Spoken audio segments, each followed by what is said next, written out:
Hello, Nay. Napatawag po kayo. Kamusta po? Anak, baka meron ka pang 10,000 dyan. Pang-dagdag lang sana sa pang-araw-araw dito sa bahay. Nay, di ba po kakapadala ko pa lang ng 15,000 nung nakaraang linggo? Ayun na nga, naubos na eh. Nag-aya kasi yung mga kumari kong mag-outing. Diyos ko. Nay naman, malaking halaga po yun. Sana naman tinipid ninyo. Hindi po ganun kadali kitain yun eh. Nay, pasensya na po. Hindi po ako makakapag-abot pa ngayon. Wala din po ako. May mga bayarin din po ako dito tsaka gastusin pang araw-araw. Teka, ang yabang na itong sumagot ah. Kung makapagsalita ka, para ang laki ng kasalanan ko ah. Nakapag-abroad ka lang, ganyan ka na magsasagot? Puro ka lang naman pasarap dyan. Singilin kaya ka sa pagpapalaki ko sa'yo. Huwag ka mag-alala, hindi ka namin kailangan. Kaya namin nang wala ka. Sobra naman ho kayo, Nay. Hindi naman po ganun kadali magtrabaho dito sa abroad eh. Kasi lahat salo-salo mo. Yung kapag nahihirapan ka, yung may sakit ka, nalungkot ka, wala. Ikaw lang mag-isa. Wala kang katulong, wala kang karamay. Pero Nay, bakit ganun? Yung isang beses ka lang hindi nakapagbigay pero parang buong pagkatao ko na yung hinisgahan ninyo. Itong pag-a-abroad ko, Nay, kayo naman po yung may gusto nito, di ba? Hindi po ako. Gusto ko po kasi, Nay, maging doktor talaga eh. Yung makakapagbigay ako ng tulong sa mga tao. Yung makakapaggamot ako ng libre. Yun talaga, Nay. Kaso mahirap kasi tayo eh. Kaya itong pag-a-abroad ko, pinili ko na lang to para sa inyo. Na yung pasarap po ba na sinasabi nyo, yun po ba yung kapag natanggap ko na yung sahod ko, bibili ako na kahit man lang pares ng damit? Yung pasarap po ba na sinasabi nyo, yun ba yung kapag after kong magtrabaho, magpakapagod dito sa abroad, yung kakain ako ng masarap kahit isang beses lang? Yun po ba yun, Nay? Pasensya na po kayo, Nay, ah. Kasi minsan, sa tanang buhay ko, hindi ko naranasan yung ganun eh. Kaya yun man lang, Nay, mabigay ko sa sarili ko, maregalo ko sa sarili ko. Kasi wala naman akong choice eh. Kundi yung piliin lagi yung pamilya ko para tulungan kayo. Yun nga man lang, Nay, na kamustahin niyo ako. Kailan ko kaya ma-experience na yung tatawag kayo sa akin, yung magme-message kayo sa akin para kamustahin lang ako. Yung hindi yung manghihingi kayo ng pera, yung hihingi kayo ng ganito. Pero wala eh. Hindi ko alam, Nay.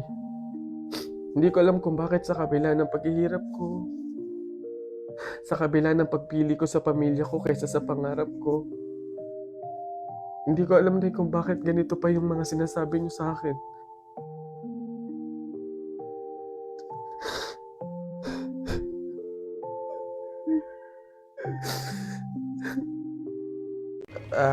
Hello, Beb? Oy, napatawag ka. Anong meron? Ayain mo ba akong gumala, kumain, mag-shopping?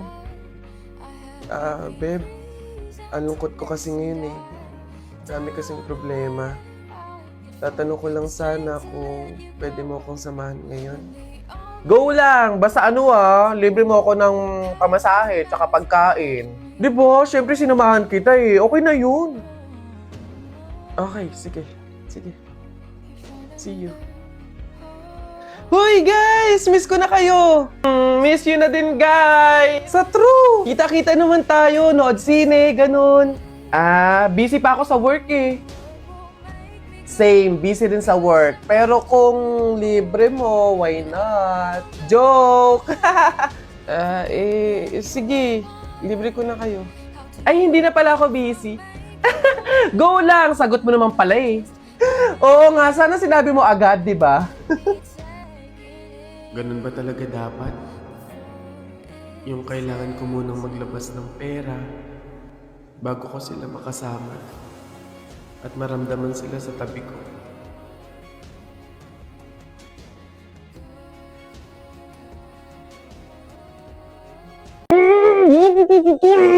Lunes 12 a.m. naririnig kita sa banyo na may kausap sa call. Sino yon? Oo na! Nakikipag-usap ako sa iba. Black pants, blue shirt, white shoes. Nakita kita Friday hapon, bandang alas 6. Saan ka galing? Oo na, aamin na ako. Nang babae ako. Huwag mo akong pinaglololo ko, walang papatol sa'yo. Saan ka galing?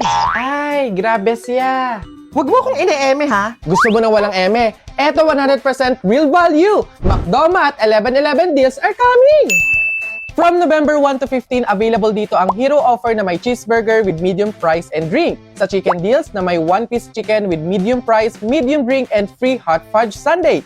Meron ding 2-piece golden curry fillet with small fries, small drink, and free hot fudge sundae. Open the McDonald's app, then go to the deals page. Scroll through the deals and spot your next craving. Ready to order at the McDonald's store via dine-in, take-out, or drive-thru. Click on the deal you want to claim. Click redeem. Almost there! You can now redeem the deal within the 20-minute period. You can have it scanned at the front counter, kiosk, or drive-thru. Then, enjoy your meal!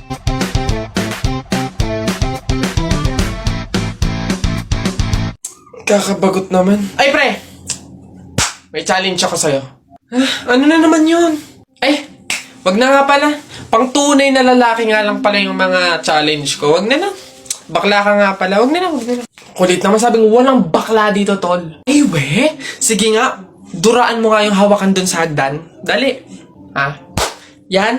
Ang dali-dali lang yan. Minsan, hirapan mo naman, ha? Minsan. Dali-dali. Ita mo, ha? Wait lang, ha?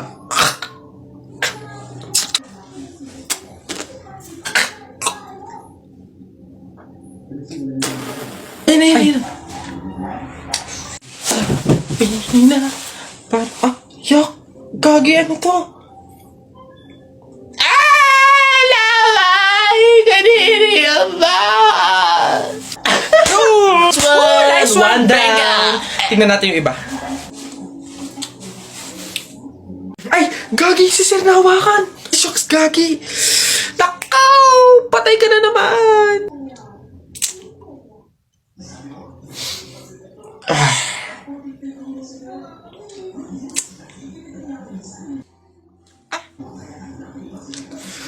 Pumunta kayo sa guidance. Uy, pre! Oh, ano na naman? Eto na nga, pre, ikikwento ko. Naniniwala ka ba sa mga pamahiin? Ba, hindi ako papaloko sa mga ganyan, mga pang-uto-uto lang yung mga pamahiin na yan. Ay nako, pre, ngayon, kailangan mo nang maniwala. Bakit naman? Anong mangyayari kung hindi ako sumunod sa pamahiin na yan? Ay nako pre, hindi mo na iitanong. Nung hindi ako sumunod dun sa pamahiin na yun, may nangyari sa aking masama. Ay oh? Ano yun? Ano nangyari?